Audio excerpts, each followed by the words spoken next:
ఇవాళ జరిగినటువంటి సమావేశంలో ఆంధ్రప్రదేశ్ రాష్ట్ర సిఇఓ గారికి వైఎస్ఆర్ కాంగ్రెస్ పార్టీ తరఫున చెప్పడం జరిగింది. పలు రాష్ట్రాల్లో ఈ మధ్య కాలంలో జరిగినటువంటి పలు రాష్ట్రాల్లో ఉత్తర భారతదేశంలో కానీ లేదా అనేక రాష్ట్రాల్లో ఈ ఎస్ఐఆర్ పేరు మీద చాలా విచిత్రాలు జరిగినాయి అని చెప్పని, చాలా ఓటర్లకి ఓటు లేకుండా పోయిందని చెప్పని అనేక ఇట్లాంటి కార్యక్రమాలు జరిగినాయి అనేది వింటున్నాం, వార్తల్లో చూస్తున్నాం, టీవీల్లో చూస్తున్నాం. కాబట్టి ఆంధ్రప్రదేశ్ రాష్ట్రంలో మాత్రం బయట రాష్ట్రాల్లో ఎస్ఐఆర్ సందర్భంగా జరిగినటువంటి ఓటర్ల ఎత్తివేత కార్యక్రమం అనేది ఈ రాష్ట్రంలో జరగటానికి వీల్లేదు. దానికి అన్ని రకాల బాధ్యతను మీరే తీసుకోవాలి. దీనిలో అన్ని రాజకీయ పార్టీల్ని, అంటే దేశంలో ఏం జరిగిందో మాకు అనవసరం, ఆంధ్రప్రదేశ్ రాష్ట్రంలో మాత్రం అత్యంత పారదర్శకంగా రాజకీయ పార్టీలన్నింటినీ కూడా నమ్మకంలోకి తీసుకుని రాజకీయ పార్టీలకు అవకాశం ఇచ్చినటువంటి రాజకీయ పార్టీ ఏర్పాటు చేసినటువంటి బూత్ లెవెల్ ఏజెంట్లు ఎవరైతే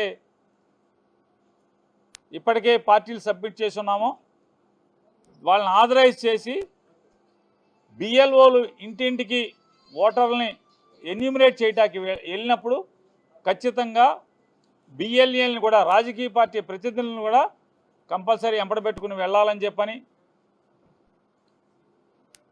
18 సంవత్సరాలు నిండినటువంటి ఏ జెన్యూన్ ఓటరు కూడా ఓటు లేకుండా ఆంధ్రప్రదేశ్ రాష్ట్రంలో ఉండకూడదని చెప్పని, ఓటుని నిలుపుకోవటంలో, ఎందుకంటే 2002లో చివరి ఎస్ఐఆర్ జరిగింది కాబట్టి దాన్ని ప్రామాణికంగా తీసుకుని ఇవాళ మళ్ళీ కొత్త ఎస్ఐఆర్ చేస్తున్నారు అనేది మీరు చెప్తుంది కాబట్టి, భారత ఎన్నికల సంఘం చెప్తుంది కాబట్టి 2002 నాటి ఓటర్ల ముసాయిదాని కూడా ఫైనల్ పబ్లికేషన్ కూడా అన్ని రాజకీయ పార్టీలకు ఇమ్మని అడిగాం. అలాగే 2025 జనవరి 25 తర్వాత సప్లిమెంటరీ ఓటర్ లిస్ట్ అన్నీ కూడా పబ్లిష్ అయినాయి. అది ఏ రాజకీయ పార్టీకి ఇంతవరకు ఇవ్వలేదు కాబట్టి దాన్ని అధికారికంగా 2025 జనవరి నుంచి నిన్న 25/5/2026 వరకు నమోదు కాబడినటువంటి ప్రతి ఓటర్ లిస్టు కూడా రాజకీయ పార్టీలకు అందించమని చెప్పని అడిగాం. అలాగే 2002లో ఆంధ్రప్రదేశ్ రాష్ట్రం కలిసి ఉంది కాబట్టి అనేక మంది పౌరులు, ఈరోజు ఆంధ్రప్రదేశ్లో ఉన్నటువంటి పౌరులు 2002లో తెలంగాణలో ఓటు కలిగి ఉండే అవకాశం ఉంది కాబట్టి చాలామందికి ఖచ్చితంగా దాన్ని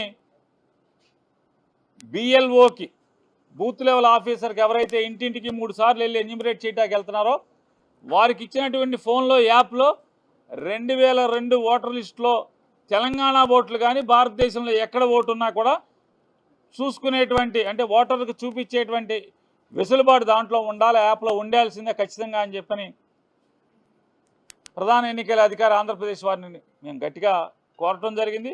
వారు ఖచ్చితంగా అది ప్రొవైడ్ చేస్తామని చెప్పారు. అలాగే జిల్లా కలెక్టర్లతో కూడా సమావేశాలు మీకు ఏర్పాటు చేస్తామని చెప్పారు. బిఎల్ఏలకి ట్రైనింగ్ ఇస్తామని చెప్పారు. ఏదైతే ఎనెక్స్యూర్ సి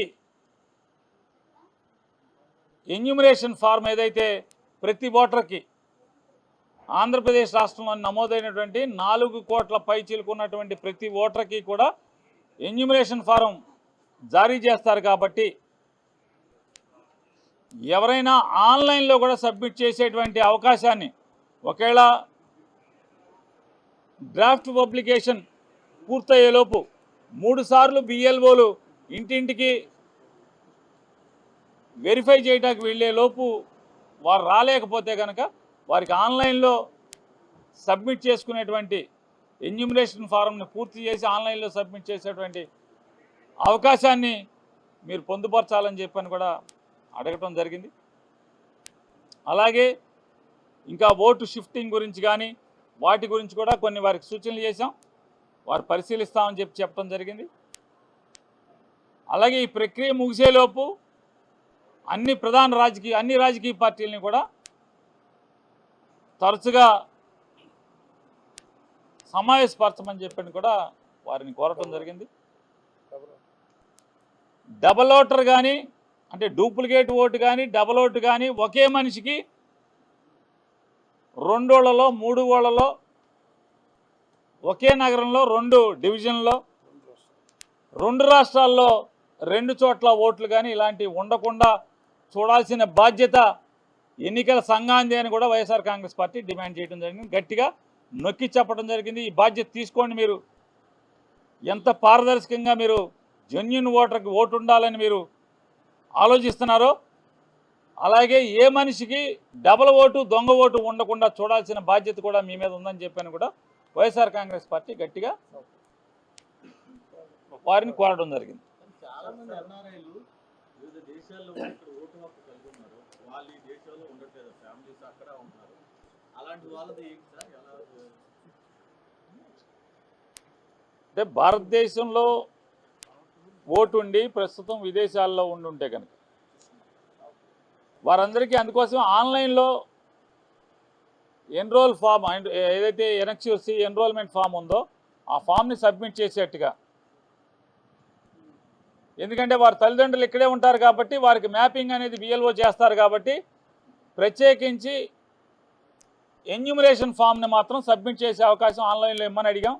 ఆల్రెడీ ఎగ్జిస్టింగ్ ఓటర్ గురించి అని చెప్పేది, ఆల్రెడీ ఓటు ఎవరికి ఉందో వారు ఈ ఎస్ఐఆర్ ఎన్యూమరేషన్ జరుగుతున్నప్పుడు బిఎల్ఓలు 3 సార్లు ఇంటికి వచ్చినప్పుడు ఎవరైతే లేకుండా ఉండే అవకాశం ఉందో వారి తల్లిదండ్రులు వారు పేరెంట్స్ వారందరూ ఉండేటువంటి అవకాశం ఇక్కడే ఉంది కాబట్టి వారికి మ్యాప్ చేసుకునేటువంటి అవకాశం అవుతుంది. కాబట్టి బిఎల్ఓ గారు వారికి ఒంటరిగా ఇద్దరు బయట ఉండే వారికి అందుబాటులో లేని వారికి ఆన్లైన్లో ఎన్రోల్మెంట్ ఫామ్ పూర్తి చేసి సబ్మిట్ చేసేదానికి ప్రొవిజన్ ఇమ్మని అడిగాం, చేస్తామని చెప్పారు. అంటే ఒక విషయం సార్, ఆంధ్రప్రదేశ్లో ఉన్న వాళ్ళు తెలంగాణలో ఉన్న ఆంధ్రప్రదేశ్లో 2 చోట్ల ఓట్లు ఉన్న పరిస్థితి ఉంది సార్. 2 రాష్ట్రాల్లో ఒకేసారి జరుగుతుంది.